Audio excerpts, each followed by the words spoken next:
kukomaa kwa ajili ya kukutana na mikiki ya maisha ya ndoa, kwa sababu mwanamke ni ukimwilisha mwanamke umemwilisha jamii, maana yake mwanamke amebeba jamii. Kwa a lot of things. Kwa mwanaume pia ana machua, ni kipindi. Kwa kwenye kila kipindi unachopitia cha kuzaliwa, kukua mpaka kubalee, kuna vitu ambavyo vinatakiwa visikupite. Kuna vitu ambavyo unatakiwa ujiengage uvifanye kwa sababu vinaambatana na neema yake. Bwana Yesu asifiwe. Haleluya. Ya kipindi cha usingo. Bwana Yesu asifiwe. Kina neema yake ya usingo. Kipindi cha kuolewa kwa mama kina neema yake. Bwana Yesu asifiwe. Kuna kipindi cha uzee. Bwana Yesu kuanzia miaka 60, though najua watu wanasema kijana kuanzia miaka 50 kushuka chini. Sisi ndani ya Yesu ujana ni kila siku. Lakini ukianza kwa biolojia, kila umri una majira yake na neema zinazosindikiza. Praise the Lord. Maana yake sasa kwenye nyakati au majira ambao unapitia, ukikosa kufanya kile ambacho Mungu amekusudia kufanya, ukikosa kutimiza kile ambacho Mungu amekusudia kutimiza, maana yake utakuwa unaoperate nje ya neema. Bwana Yesu asifiwe. Nje ya neema, kwa sababu majira tunasema ni wakati wa neema uliopo juu yako, ulioachiliwa na Mungu ili kutimiza kusudi fulani. Ni neema imeachiliwa wakati huo ili kutimiza kusudi fulani. Kama hii ni nyakati zako za kusoma, mwanafunzi wa chuo unasindikizwa na neema ya kusoma. Masomo kipindi hicho kwako yana flow, yanakuwa marahisi. Mwanafunzi wa sekondari the same applies. Bwana Yesu asifiwe. Sasa kuna wenzangu na mimi wale ambao kipindi unaolewa, afu baada ya kuolewa ndio unaenda kusoma chuo. Nadhani unajua msiki wake. Umebeba mimba ndani ya ndoa, alafu kwa mwaka wa kwanza unasoma accounts. Can you imagine unaoperate nje ya neema? Sisemi kwamba walioolewa walio ndani ya ndoa sisome, ila nakuelezea tu muziki ni tofauti na anayekuwa single. Bwana Yesu asifiwe. Asante sana mama. Muziki ni tofauti na anayekuwa single. The same applies.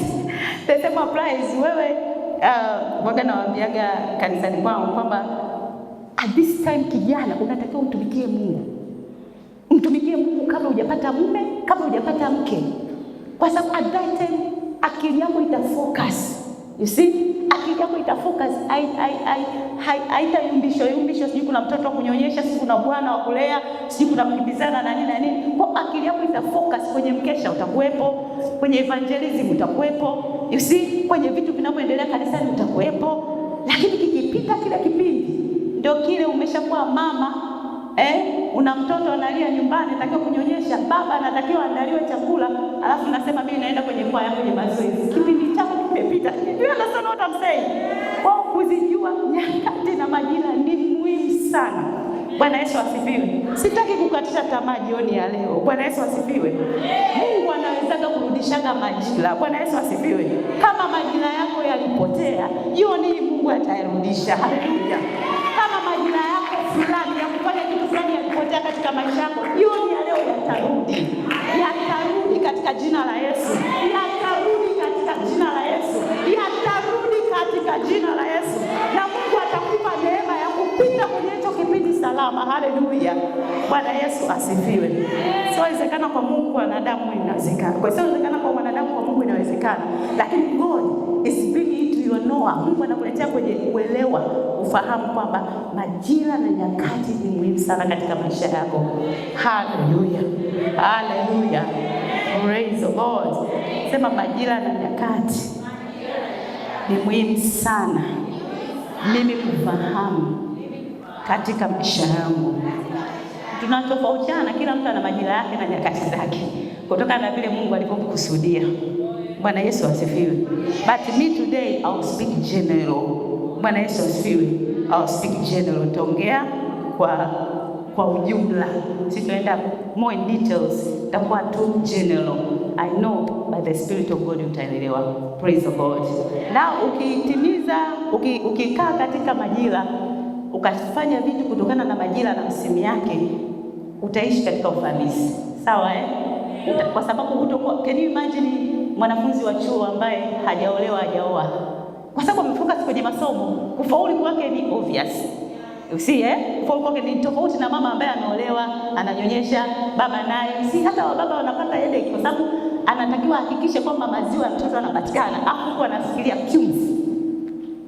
Unanielewa tofauti na yale masomo tunaosoma tukiwa wakubwa, MBA, sijui nini, lakini na vyote tutakiwa vimalize ukiwa single. Bwana Yesu asifiwe. Sema hata kama mimi sikufanya hivyo, watoto wangu watamaliza kila kitu. Watoto wangu watamaliza kizazi changu kitahakikisha kumaliza shule yote kabla hajaingia kwenye ndoa, kabla hajaingia kwenye familia. Haleluya. Bwana Yesu asifiwe. Haleluya. Unapata kibali. Bwana Yesu asifiwe. Unatembea kwenye kibali maalum. Kumbuka ni neema. Unapokuwa unatembea kwenye msimu wa nyakati yako wa chochote unachokifanya, unatembea katika kibali. Unakuwa na kibali mbele za Mungu, unakuwa na kibali mbele za wanadamu. Praise the Lord. Kuna biashara fulani ambazo Mungu anakufungulia, fanya biashara hii. My young sister is very good on that. Hata Mungu ameniambia nifanye biashara hii kabla ya umri huu. Kwa kibali kinamfuata pale. Bwana Yesu asifiwe. Haleluya. Kibali kinapata, unashangaa mtaji unapatikana, wateja wanapatikana, vitu vina flow. Tofauti kipindi kimepita cha kufanya ile biashara, alafu wingu limeisha. You struggle. Bwana Yesu asifiwe. Sisi tunakataa. Praise the Lord. Tunakataa. Haleluya. Pia unapokuwa katika msimu, unapokuwa katika majira yako, unafanya kitu sahihi kwa wakati sahihi, vipawa vinakuwa. Kile Mungu alichoweka ndani yako kinakuwa, kinachanua, watu wanaona. Bwana Yesu. Kuna wengine Mungu ameshawaambia toeni album hapa, bado unasubiri tu. Kuna wengine Mungu amwambia ingia kwenye kuigiza, bado unasubiri. Mwingine Mungu amekwambia anzisha kampuni. This is the time. Na uzuri wa Mungu wetu, anapokuagiza ufanye kitu, yeye haangalii mazingira. Mungu wetu haangalii mazingira, kwa sababu yeye anaweza kufanya chochote katika maisha yako. Bwana Yesu asifiwe. Kwa hiyo unashangaa wazo linakuja kufungua kampuni. Sina mtaji. Sasa wote Mungu anakuambia this is the time. So you have to listen to him. Fungua. Hakuna kitu ambacho Mungu alimwambia mwanadamu ambacho kiko ndani ya uwezo wake. Hakuna. Bwana Yesu asifiwe. Kwa pale God is calling you unto prayer. Mungu anakuita njoo uombe, nikupe direction zangu. Nini ufanye upate mtaji, ukutane na nani, uende wapi? Bwana Yesu asifiwe. Sasa watu wengi wanashangaa anaenda kwa shoga. Unajua nimeota na kufungua kampuni. Unajua hii kampuni hili sio wazo la kwangu. Labda kwa sababu mama Apostle amekuwa akiongea sana kanisani, nimekuja tu. Mama Apostle alikuwa anatumiwa na Mungu. Ndio maana ile wazo lilikuwa implanted in you. Bwana Yesu asifiwe. Hatutaki kuchukulia vitu poa. Praise God. Hallelujah. Hallelujah. Hallelujah.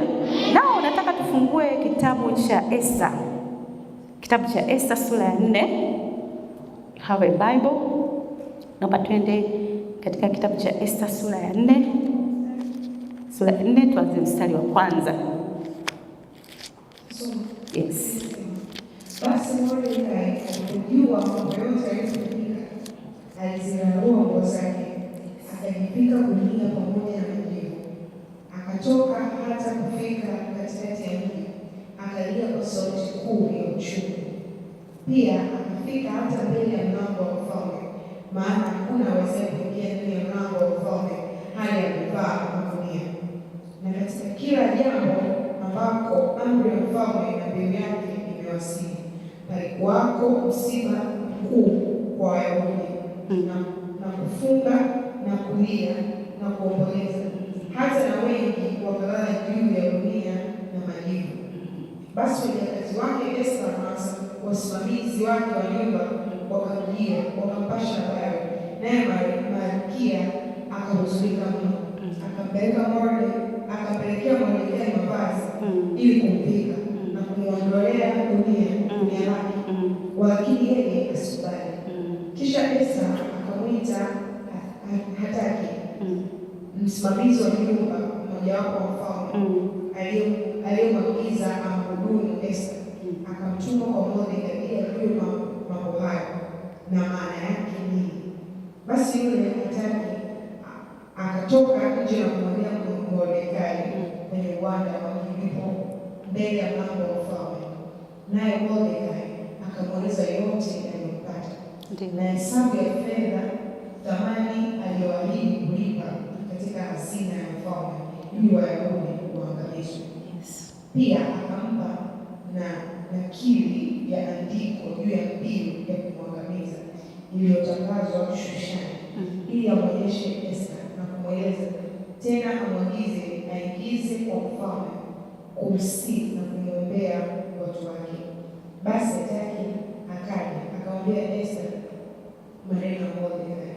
Ndipo Esta akasema na Hataki, akamtuma tena kwa Mordekai kusema, watumwa wote wa mfalme wanajua sana, hata na watu wa majimbo ya mfalme. Rais ukiingia kwenye gari, tunashukuru Mungu kwa sababu mama rais wa nchini mwanamke. Hallelujah. Praise God. We thank God for that. Bwana Yesu asifiwe. Now in the realm of the spirit is a privilege for us women. Bwana Yesu asifiwe. Ni privilege kwetu. Hallelujah. So we connect to that. Amen. We appreciate that. Bwana Yesu asifiwe. And we connect kwamba we be present in our things. Hallelujah. And mama ametuonesha it is possible. Hallelujah. Now, thank you so much. Now, tunamzungumzia Esta sasa. Akiwa mke wa mfalme. Bwana Yesu asifiwe. Wewe unayependa kuolewa na wanaume wenye hela. Wewe unayependa kuolewa na wanaume wenye vyeo. Wewe unayependa kuolewa na wanaume ambao tayari wameshatengeneza maisha. Wewe unayependa kudandia wanaume za watu ambao tayari unamkuta yuko kwenye Range Rover, unamkuta yuko kwenye Volvo, anakupandisha na kwambia sister njoo nikupe maisha, na unakubali, unasema maisha ndio haya. Sikilizia mwenzako Esta. Bwana Yesu asifiwe. Mume wake alimfungia siku na zilikuwa bado zinaendelea kuhesabika. Kwa sababu this time analetewa habari na Mordekai. Ilikuwa ni siku ya ngapi? Ya 30. Hajawahi kuona uso wa mume wake, hajawahi kumwandalia chai, hajawahi kumwekea maji ya kuoga, hajawahi kumpikia, hajalala naye. Hana hata maleve, hana hata hiyo romantic, hamna maua anayopewa. Bwana Yesu asifiwe. Yeye amekaa huko kafungiwa. Sema kafungiwa. Kafungiwa. Tuendelee mstari wa 12. Twende fast. Akamwambia Mordekai maneno ya Esta. Naye Mordekai akawaagizia wampelekee Esta jibu la kusema, wewe usijidhanie kuwa wewe utaokoka nyumbani mwa mfalme zaidi ya Wayahudi wote. Kwa maana wewe ukinyamaza kabisa wakati huu, ndipo watakapotokea Wayahudi msaada na wokovu kwa nchi nyingine. Ila wewe utaangamia pamoja na mambo wote wa baba yako.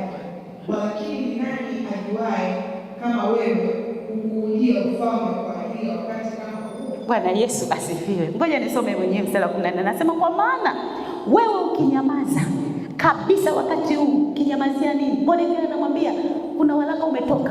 Waisraeli wote tunatakiwa kuuawa. Na Amani amesha deposit hela. Amesha deposit pesa kwenye akaunti ya mfalme kwamba Waisraeli wote wauawe. Waisraeli wote hakuna kutokoa. Kwa hiyo ndio maana mwanadamu nimevaa magunia, sina furaha, sina amani. Nao sasa nenda katokoe, kwa sababu umeolewa wewe kama mke wa mfalme, nenda kazungumze naye. Anambia Mordekai, mimi si kuingia kwa mfalme. Iko sheria imeandika. Mfalme akikufungia mlango hutaki kuingia mpaka atakapokuruhusu, na hata ukiingia lazima kunyoshe fimbo. Wote tunajua the story, si ndio? Sasa ninafanyaje? Akamwambia sawa.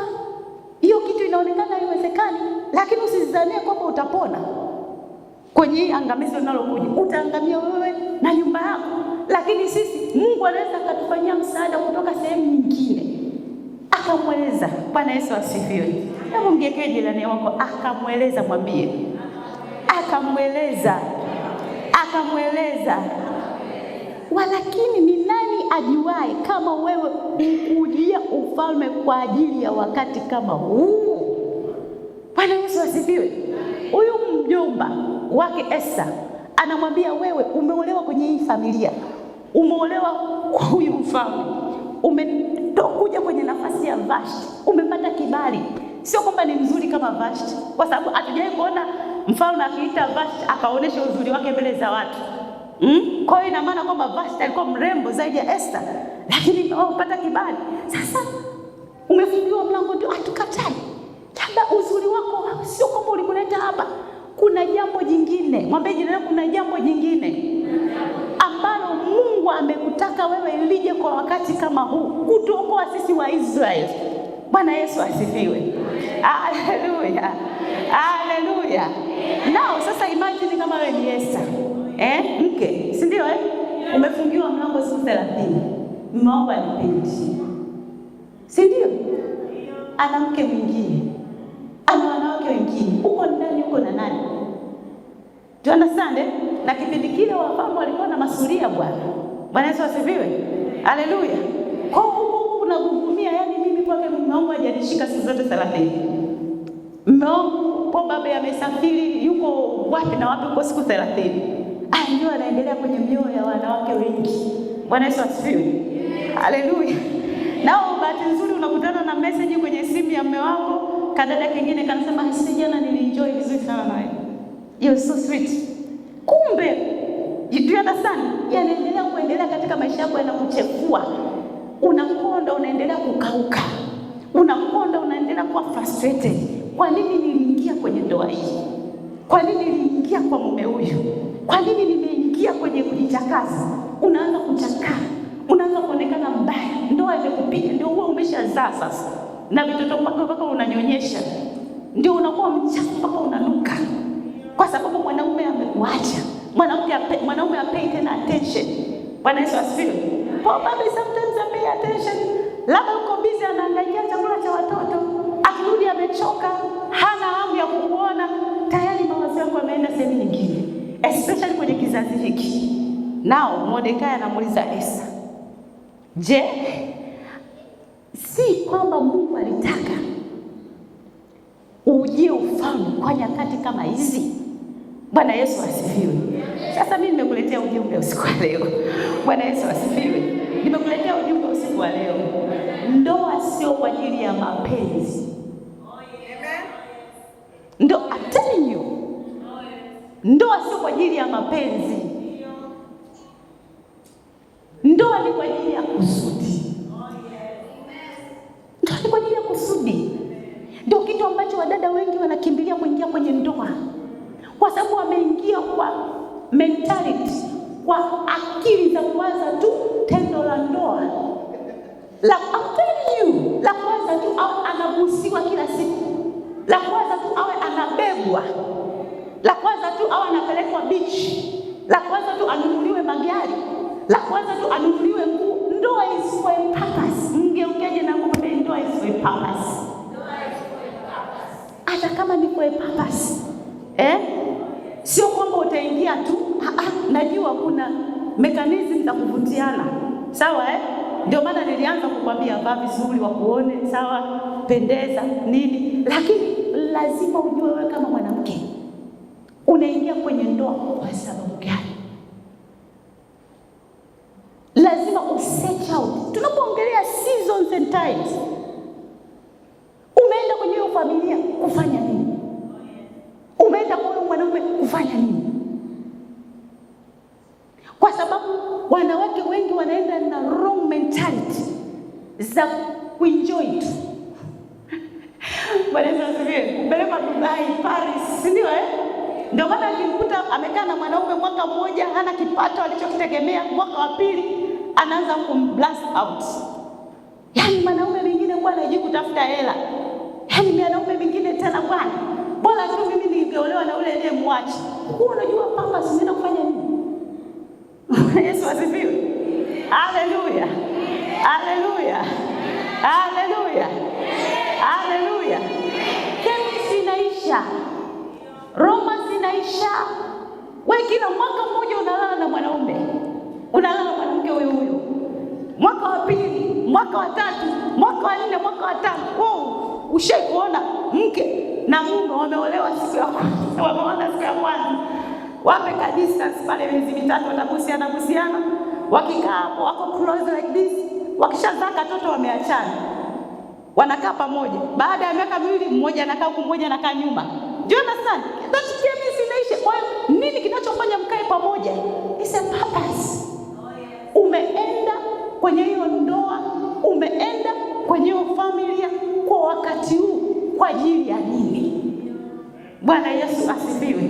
Umemuoa huyo dada Bwana Yesu asifiwe. Kwa ajili ya nini? Ili ni jukumu lako. Bwana Yesu asifiwe. To search out. Praise the Lord. Hallelujah. Hallelujah. Hallelujah. Unakuta kabisa kwamba ninaolewa kwenye familia hii, ninaenda kwenye ndoa hii with this purpose. With this purpose. Hautapabukia ndoa. Hautaharakia, mimi nataka kuolewa. Nataka kuolewa. Kwa sababu utapiga magoti kumuuliza Mungu, mimi ninaolewa na nani? Na nikienda kuolewa kwenye ile ndoa, ninaenda kufanya nini? Labda familia yao ina mizimu. Na mizimu inakula watoto. Mungu anakutuma wewe sasa. Utaenda kwenye ile familia ili kwa nguvu za Roho Mtakatifu, kwa jina la Yesu, ukaue ile mizimu inayokula watoto. Kwa sababu kwenye familia ile nimechagua wale watoto wanitumikie. Sasa wewe, thank God umeenda. Hujaokoka, hujajaa Roho Mtakatifu, mizimu inakula watoto wako. Hii nyumba ni wachawi. Huyu baba ni mchawi. Umekuja purpose kuondoa uchawi kwenye familia yao. Bwana Yesu asifiwe. Hallelujah. Hallelujah. Hallelujah. That's a challenge. Bwana Yesu asifiwe. Hamwezi kushangilia sana, kwa sababu ndio kweli. Si kwa akili zake, si kwa sababu alijua vitu sana, ni kwa sababu aliomba. Mungu huyu aliyemleta pale akampa strategy jinsi gani ya kumapproach huyu baba, jinsi gani ya kuongea naye. Bwana Yesu asifiwe. Hallelujah. Hata alipofunguliwa akapata kibali, mfalme Ahasuero alimwambia Esther, sikiliza, unataka nini? Hata nusu ya ufalme nitakupa. Unajua nusu ya ufalme wewe? Maana yake rais wa Tanzania akwambia nitakupa nusu ya nchi. Nusu nitabaki nao mimi, afu nusu nitabaki nayo wewe. Ni is up to you, chagua unataka upande gani na mimi nibaki na upande gani. You see, that is a big thing, eh? Lakini Esther hakupapukia ile ofa ya mfalme. Alinyamaza. Alinyamaza kwa sababu alijua that is not a purpose. That is not a purpose. Magari ya mmeoko sio purpose. Nyumba sio purpose. Bwana Yesu asifiwe. Kile cheo sio purpose. There is a purpose. Bwana Yesu asifiwe. Anaishi ndani yangu. Kama mwili wangu uko katika hali ya kufa, kama mwili wangu uko katika hali ya kufa, atauisha vile ambavyo viko katika hali ya kufa. Kama biashara yako iko katika hali ya kufa, Roho Mtakatifu ataiisha hiyo biashara iliyo katika hali ya kufa, itakuwa hai. Kama ndoa iko katika hali ya kufa, Roho Mtakatifu ataiisha hiyo ndoa, itakuwa hai. Kama uhusiano wako katika hali ya kufa, Roho Mtakatifu atauisha huo uhusiano wako, utakuwa hai. Hatuzeeki sisi. Bwana Yesu asifiwe. Hata kama una miaka 50, haleluya, utachumbiwa na kuolewa. Haleluya. Mama yetu sana alizaa tu ana miaka mingapi? Alizaa tu ana miaka mingapi? Usiseme nimechelewa kuzaa mimi. Haleluya. Kama mama yetu sana alivyo, haleluya. Ile nguvu ya Roho Mtakatifu, ule uwezo wa Roho Mtakatifu uoga unauishaga huko. Haleluya. Hujawahi kupata ushuhuda wewe? Mtu alikuwa tasa lakini amepokea mimba. Haleluya. Ndio Mungu tuliye naye, ndio Mungu tuliye naye. Haleluya. Kwa sisi hatupelekeshi na mazingira, hatupelekeshi na treni, hatupambukii mambo. Haleluya. Tunaishi kwa nguvu za Roho Mtakatifu ndani yetu. Haleluya. Praise God. Haleluya. Haleluya. Haleluya. Haleluya. Oh, sasa umekuja trend ya kwamba ni fashion ya msichana kuzaa tu bila mume. Kuzaa tu bila mume. Ili nini? Niwe napata ile hela au nionekane na mtoto. Anasema sio. Baby, sio. Sio. Ukiwa na Roho Mtakatifu sio. Futa hayo mawazo. Bwana Yesu asifiwe. Sika hayo mawazo. Ule uwezo wa Roho Mtakatifu ndani yako, haleluya, utakubeautify. Utaonekana wa maana kwa wanaume wa maana. Bwana Yesu asifiwe. Utaonekana wa maana kwa wanaume wa maana. Haleluya. Mungu atakufanya kauli zako ziwe za maana. Haleluya. Akili yako itasikika ikiwa ya maana. Haleluya. Uta-attract watu wa maana katika maisha yako. Haleluya. Uta-attract vitu vya maana. Uhitaji kujibelisha ili uzae. Uhitaji baby. Uhitaji. Haleluya. Uhitaji. Wacha kufanya. Focus on that ability of God. Bwana Yesu asifiwe. Focus on it. Praise the Lord. Hallelujah. Hallelujah. Mtapokea nguvu akishakuja juu yenu Roho Mtakatifu. Akiishia hapa akasema nanyi mtakuwa mashahidi. Bwana Yesu asifiwe. Nanyi mtakuwa mashahidi. Mtakuja mashahidi kuanzia Yerusalemu, kuanzia nyumbani kwenu. Watajua kuna kitu kinaendelea katika maisha yako. Wazazi wako, wadogo zako, dada zako watajua kuna kitu kinaendelea katika maisha yako. Utaanza kuwa shuhuda, wasema kuna kitu kimebadilika huyu. Kuna kitu kimebadilika huyu. Kuna kitu kinabadilika huyu. Alikuwa anakopa sana. Siku hizi anasikia akikopa. Huyu vitu vyake vilikuwa vinakufa. Siku hizi tunasikia atusikie vikifa. Huyu alikuwa analalamikiwa sana. Siku hizi tunasikia ile malalamiko ni nini? Ability of God. Praise God. Hallelujah. We don't focus on our own ability. Hatufocus kwenye akili zetu wenyewe. Hatufocus kwenye uwezo wetu wenyewe. Bwana Yesu asifiwe. Hallelujah. Tunafocus kwenye nguvu ya Roho Mtakatifu. Hallelujah. Oh, Roho Mtakatifu katika jina la Yesu. Hallelujah. Hallelujah. Sema ndoa yangu itakuwa ni ushuhuda. Kuanzia nyumbani. Walikuwa wanajua ile ndoa inavunjika. Bwana Yesu asifiwe. You see, sometimes as we preach our testimonies. We preach our testimonies. Atu preach kwa sababu tumepewa pulpit ku preach.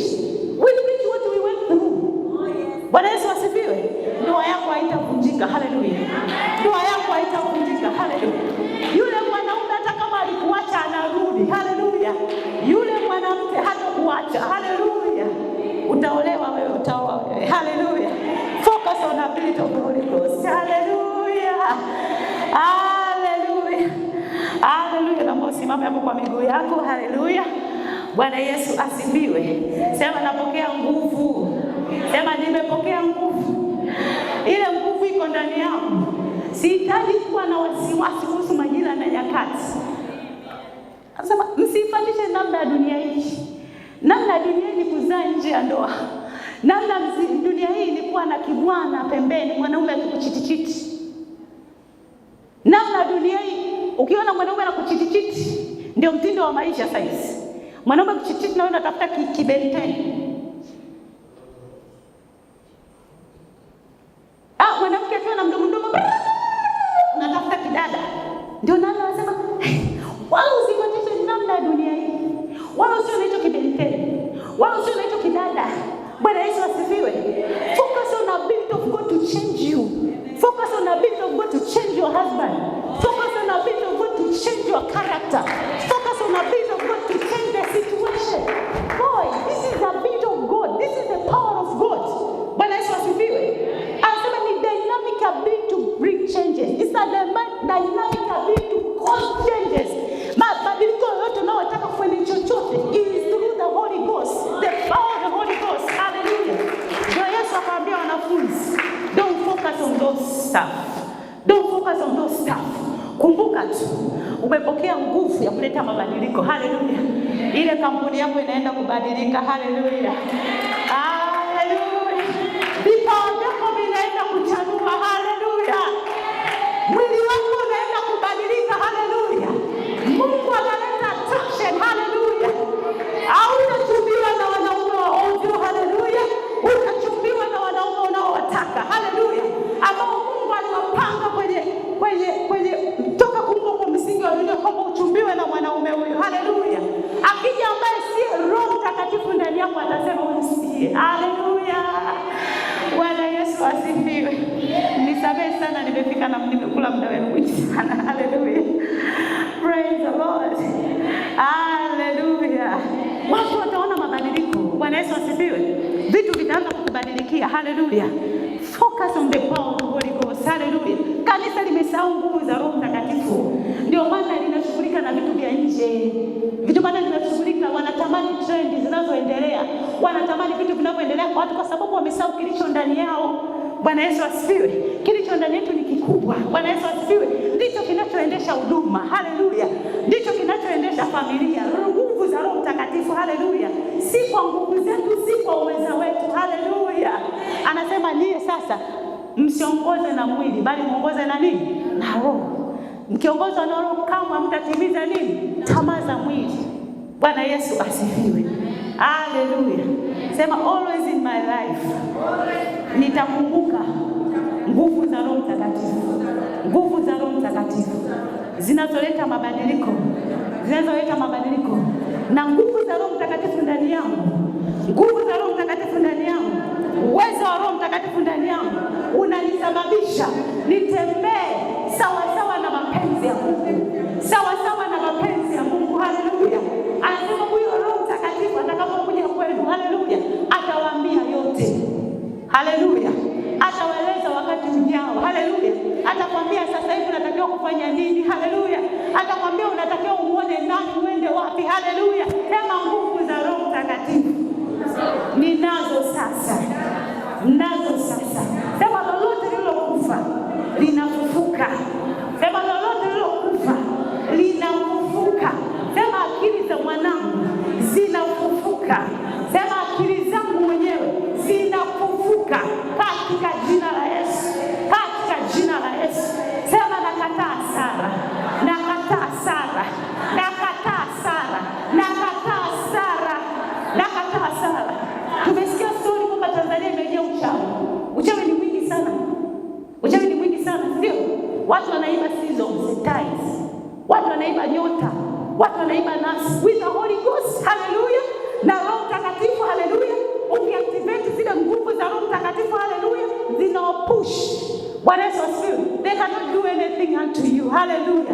Sema uchawi wote uliofanyika ili hatima yangu iibwe, ili nyakati zangu ziibwe, kwa mamlaka ya jina la Yesu, kwa mamlaka ya jina la Yesu, kwa mamlaka ya jina la Yesu, narudisha, narudisha, narudisha season zangu za kuolewa kwa nguvu ya Roho Mtakatifu, narudisha katika jina la Yesu. Season zangu za kufanikiwa zilizoibiwa na yoyote kokote, leo nazirudisha katika jina la Yesu, katika jina la Yesu.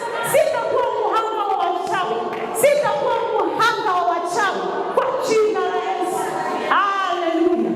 Yoyote aliyetempa na maisha yako katika jina la Yesu namkemea. Sema amen. Yoyote aliyeharibu cha Mungu ninamkemea katika jina la Yesu. Amen.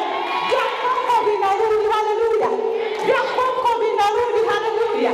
Ndoa yako inarudi. Haleluya! Akili zako zinarudi. Haleluya! Nguvu yako unarudi. Haleluya! Ustawi wako unarudi. Haleluya! Hautakuwa wa kawaida wewe. Haleluya! Utafanya mambo ya kushangaza, utafanya mambo ya ajabu, utafanya mambo ambayo watu wakikuangalia wanakuwa mbaya kwa sababu ya nguvu ya Roho Mtakatifu ndani yako. Utapita season zao, utapita paisi zao. Bwana Yesu asifiwe. Watu wanasema ikiweni wewe umeshasafiri miaka 10. Haleluya! Bwana Yesu asifiwe. Haleluya, haleluya. Sema nitapita majira yao, nitapita majira yao. Majira yaliyowekwa kijiografia mimi nayapita, mimi nayapita kwa sababu ya nguvu ya Roho Mtakatifu. Praise the Lord. Haleluya, haleluya, haleluya, haleluya. Sema sitafuata trends. Mimi ndio trendi mwenyewe. Biblia inatuambia sisi ni nuru ya ulimwengu. Sasa nuru ya ulimwengu inatokeaje? Watatuiga sisi. Bwana Yesu asifiwe. Hatutawaiga wao. Haleluya. Watatuiga wao kwa business. Haleluya. Wataigiza jinsi tunavyoishi kwenye ndoa zetu. Haleluya. Wataigiza jinsi ambavyo tunaishi na watoto wetu. Haleluya. Watatuigiza mtindo wetu wa maisha. Haleluya. Kwa nguvu za Roho Mtakatifu. Haleluya. Yesu akawaambia, msiangalie majira wala nyakati. Yeye kumbuka tu mtapokea nguvu. Mtapokea uwezo wa Mungu ajabu. Ama umeambatana na akili, ama umeambatana na maarifa, ama umeambatana na kila kitu, utakufanya kuwa shuhuda. Yesu, kwa nikupe story ya Yesu kidogo, sawa? Praise the Lord. Wakati I'm going, sawa? Kwa nikupe shuhuda za Yesu kidogo. Yesu wakati anatoka kwenye maombi aliwaambia wanafunzi tumtangulieni. Yeye yuko mlimani anasali. Akati anasali, wanafunzi wameshatangulia, wanajua huyo master atakuja asubuhi. Wako katikati. Yesu ameshuka like this. Wameliacha wako kule, bali akumzuia. Alitembea juu ya nini? Juu ya nini? Huyo alikuwa Yesu. Unajua andiko linasemaje? Jinsi yeye alivyo ndivyo na sisi. kutembea juu ya maji, kutembea juu ya yasiyowezekana. Bwana Yesu asifiwe. Kutembea juu ya yasiyowezekana. Haleluya. Kwa hiyo maana nikakwambia idea inapokuja, haleluya, usiangalie mtaji upo, usiangalie sina connection. Bwana Yesu asifiwe. Usiangalie ile ambalo haliwezekana, utatembea juu ya maji. Haleluya. Kama Yesu utatembea juu ya maji. Haleluya. Si Yesu huyu alikalisha wanaume 5,000. Wanaume 5,000. Kumbuka kwamba wakikaa wanaume 5,000, wanawake wamezidi 5,000. Wamezidi watoto, si ndio? Maana yake inaweza kuwa ni congregation la watu kama 10,000 na aliwalisha kwa mikate na samaki. Aliwalisha kwa mikate na samaki. Watu wote wakaa. Huyo ndio Yesu unayemwabudu wewe. Huyo ndio Yesu ambaye alikuwa na Roho Mtakatifu ndani yako. Na huyo Roho Mtakatifu anaishi ndani yako. Maana yake hela ulizonazo, haleluya, zitatosha kununua kile kiwanja cha bei kubwa. Haleluya. Maana yake hela ulizonazo, haleluya, zitatosha kufinance hiyo project. Haleluya. Chakula ulichonacho, haleluya, zitatosheleza familia yako. Haleluya. Bwana Yesu asifiwe. Haleluya. We are the wonders. Haleluya. Halo. Bwana Yesu asifiwe. Sisi ni zaidi ya ulimwengu. Sisi ni zaidi ya wao. Kwa tufatisi cha kwao. We walk in advantages. Sisi tunatembea katika faida. Usiseme sasa huyu mchungaji ajui kinachoendelea. Imani, Mungu anajua kinachoendelea. Ndio maana anakuletea habari. Ndani yako kuna lidude kubwa. Biblia inasema mkuni yule aliyoko ndani yako huko aliko nje. Hajakaa tu, ana power yake. Bwana Yesu asifiwe. Ana uwezo wake, uachilie uwezo wake. Haleluya. Nyosha mkono, sema jioni ya leo, katika jina la Yesu. Jioni ya leo nimeweka historia. Nimeweka historia. Hakuna nyakati nguvu zozote zitakazonishinda katika jina la Yesu. Sema katika jina la Yesu. Nyakati nguvu za chini, nyakati nguvu za ukoo, nyakati nguvu za familia, sema hazitanishinda. Hazitanishinda kwa jina la Yesu. Haleluya. Sema I have what it takes. Ninachotakiwa kuwa nacho kushinda nyakati ngumu, kushinda nyakati za ukame, kushinda nyakati za uchache kwa jina la Yesu. Haleluya. Haleluya. Sema wanapolalamika ndoa ni ngumu, mimi ninacho cha kushinda ndoa ngumu. Haleluya. Haleluya. Wanaposema kwamba mwanamke ni vigumu kusubmit, mimi ninacho kinachonifanya niwe submissive. Haleluya. Praise the Lord. Kinachonifanya nisimpende mke, mimi ninacho kinachonifanya nimpende mke wangu. Haleluya. Sema I'm advantage. I am advantage. Mimi nina faida. Hakuna wakati mgumu utakaonishinda. Hakuna nyakati ngumu zitakazonishinda. Sema na Roho Mtakatifu ndani yangu, na Roho Mtakatifu ndani yangu, ninajua nyakati na majira. Najua nyakati na majira. Haleluya. Hebu omba hapo ulipo, sikina na tanks kama unanena kwa lugha.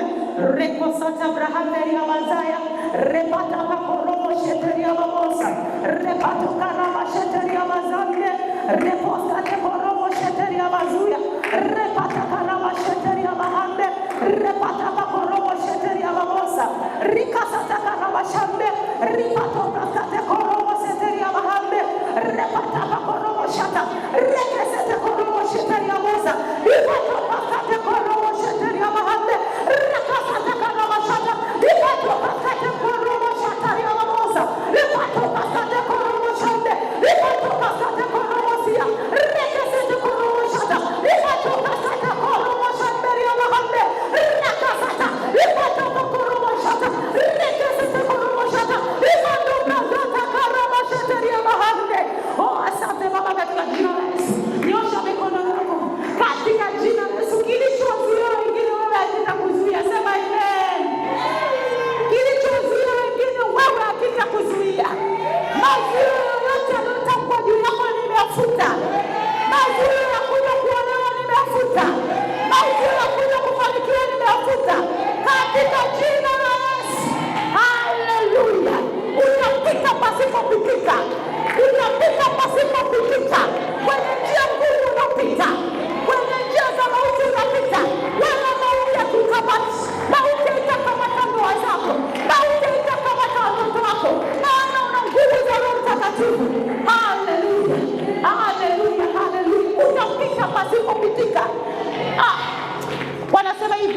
inayoendelea inaleta uchumi mbaya, lakini katikati ya uchumi mbaya sisi tunafanikiwa. Sisi tunafanikiwa. Hela zitaflow kama kawaida. Haleluya. Biashara yako itakuwa na wateja kama kawaida. Haleluya. Huu ndio urithi wetu watoto wa Mungu.